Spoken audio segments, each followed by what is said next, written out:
അടിയൊഴുക്കുകൾക്കും രാഷ്ട്രീയ നാടകങ്ങൾക്കും പേരുകേട്ട പാലാ നഗരസഭയിൽ ഭരണം പ്രതിസന്ധിയിൽ. ഭരണം നിലനിർത്താൻ വേണ്ടി കൈപിടിച്ചുയർത്തിയ സ്വതന്ത്ര കൂട്ടായ്മയ്ക്കും പുളിക്കക്കണ്ടം കുടുംബത്തിനുമുള്ള ഭിന്നത രൂക്ഷമായതോടെയാണ് പ്രതിസന്ധി ഉടലെടുത്തിരിക്കുന്നത്. പ്രതിസന്ധി രൂക്ഷമായതോടെ UDF സ്വതന്ത്ര കൂട്ടായ്മ സഖ്യം ഭരിക്കുന്ന പാലാ നഗരസഭയിൽ സ്വതന്ത്ര കൂട്ടായ്മയ്ക്കുള്ള പിന്തുണ പിൻവലിച്ച് കോൺഗ്രസ്. നഗരസഭയിൽ സ്വതന്ത്രരായ പുളിക്കക്കണ്ടം കുടുംബത്തിന് നൽകി വന്നിരുന്ന പിന്തുണ പിൻവലിക്കുന്ന പ്രമേയം കോൺഗ്രസ് പാസാക്കി.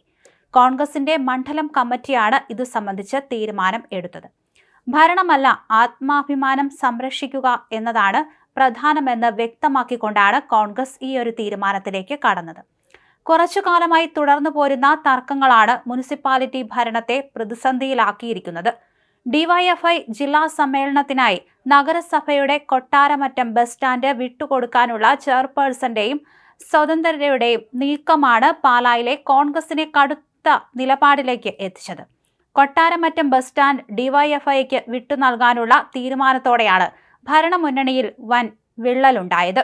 UDF പിന്തുണയോടെ ഭരിക്കുന്ന സ്വതന്ത്ര അംഗങ്ങളും നഗരസഭാ ചെയർപേഴ്സണും ചേർന്ന് ഇടതുപക്ഷ നീക്കങ്ങൾക്ക് കുടപിടിക്കുകയാണെന്ന് കോൺഗ്രസ് പരസ്യമായി ആരോപിച്ചു. കഴിഞ്ഞ ദിവസം ഈ വിഷയം ചർച്ച ചെയ്ത കൗൺസിൽ യോഗത്തിൽ നിന്ന് കോൺഗ്രസ് അംഗങ്ങൾ കൂട്ടത്തോടെ ഇറങ്ങിപ്പോയിരുന്നു. ഇടതുപക്ഷത്തോട് അവിശുദ്ധ കൂട്ടുകെട്ട് നടത്തുന്ന സ്വതന്ത്ര കൂട്ടായ്മയുമായി ഇനി ഒരു നിമിഷം പോലും മുന്നോട്ടു പോകാൻ കഴിയില്ലെന്ന നിലപാടിലാണ് കോൺഗ്രസ് നേതൃത്വം. കഴിഞ്ഞ നഗരസഭാ തെരഞ്ഞെടുപ്പ് ഫലം വന്നപ്പോൾ LDFനോ UDFനോ പാലായിൽ കേവല ഭൂരിപക്ഷം ഉണ്ടായിരുന്നില്ല.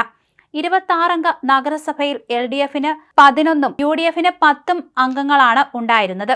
ഈ സമയത്താണ് സ്വതന്ത്ര സ്ഥാനാർത്ഥികളായി മത്സരിച്ച് ജയിച്ച ബിനു പുളിക്കക്കണ്ടവും മകൾ ദിയ ബിനു പുളിക്കക്കണ്ടവും ബിനുവിന്റെ സഹോദരൻ ബിജു പുളിക്കക്കണ്ടവും UDFന് പിന്തുണ പ്രഖ്യാപിക്കുന്നത്.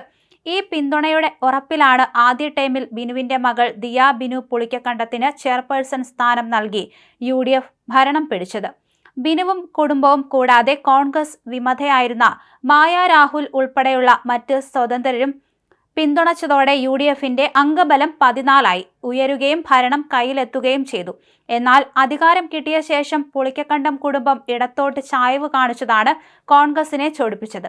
കോൺഗ്രസ് പിന്തുണ പിൻവലിച്ചതോടെ പാലാ നഗരസഭ ഭരണം ആരുടെ കയ്യിലെത്തും എന്നതിനെ ചൊല്ലി വരും ദിവസങ്ങളിൽ പാലാ രാഷ്ട്രീയത്തിൽ വലിയ തർക്കങ്ങൾക്ക് സാധ്യതയേറിയിരിക്കുകയാണ്. ബസ് സ്റ്റാൻഡ് DYFI സമ്മേളനത്തിന് വിട്ടുകൊടുക്കുന്ന കാര്യം ചർച്ച ചെയ്ത ഇന്നലത്തെ യോഗത്തിൽ UDFൽ കോൺഗ്രസിലെ റിയ ചീരാംകുഴി, കേരള കോൺഗ്രസിലെ സോണിയ ചിറ്റേട്ട്, സ്വതന്ത്ര മുന്നണിയിലെ ബിനു പുളിക്കക്കണ്ടം, ബിജു പുളിക്കക്കണ്ടം എന്നിവർ എത്തിയിരുന്നില്ല. കോൺഗ്രസിലെ ബിജു മാത്യൂസ് ആവട്ടെ വിഷയം ചർച്ചയ്ക്കെടുത്ത ശേഷമാണ് കൗൺസിൽ ഹാളിലെത്തിയത്. ബസ് സ്റ്റാൻഡ് വിട്ടുകൊടുക്കുന്നത് സംബന്ധിച്ച് വോട്ടിംഗിലൂടെ തീരുമാനമെടുക്കണമെന്ന പ്രതിപക്ഷ ആവശ്യം നഗരസഭാ അധ്യക്ഷ അംഗീകരിച്ചു. UDF കൗൺസിലർമാരിൽ 5 പേർ എത്താതിരുന്നതോടെ ബസ് സ്റ്റാൻഡ് വിട്ടുകൊടുക്കാൻ തീരുമാനമായി. സ്വതന്ത്ര കൂട്ടായ്മ LDFന് ഒത്താശ ചെയ്തു കൊടുത്തെന്നാണ് കോൺഗ്രസിന്റെ ആരോപണം. Congress parliamentary party leader Tony തൈപ്പറമ്പലിന്റെ നേതൃത്വത്തിൽ യോഗത്തിൽ നിന്ന് ഇറങ്ങിപ്പോയ കോൺഗ്രസ് കൗൺസിലർമാരാണ് പിന്തുണ പിൻവലിച്ചതായി അറിയിച്ചത്. സ്വതന്ത്ര അംഗവും ഉപാധ്യക്ഷയുമായ മായ രാഹുലും യോഗം ബഹിഷ്കരിച്ചു. യോഗത്തിൽ കോൺഗ്രസ് അംഗങ്ങളും പ്രതിപക്ഷവുമായി വാക്കേറ്റമുണ്ടായി. ബസ് സ്റ്റാൻഡ് DYFI സമ്മേളനത്തിന് ശേഷം മറ്റൊരു സമ്മേളനത്തിനും വിട്ടുകൊടുക്കേണ്ടെന്ന പ്രതിപക്ഷ നേതാവ് ബിജു പാലു പടവൻ പറഞ്ഞെങ്കിലും അത് മറ്റൊരു കൗൺസിൽ യോഗത്തിൽ അജണ്ടയായി വെച്ച് അംഗീകരിക്കാമെന്ന് നഗരസഭാ അധ്യക്ഷ ദിയ ബിനു പറയുകയായിരുന്നു.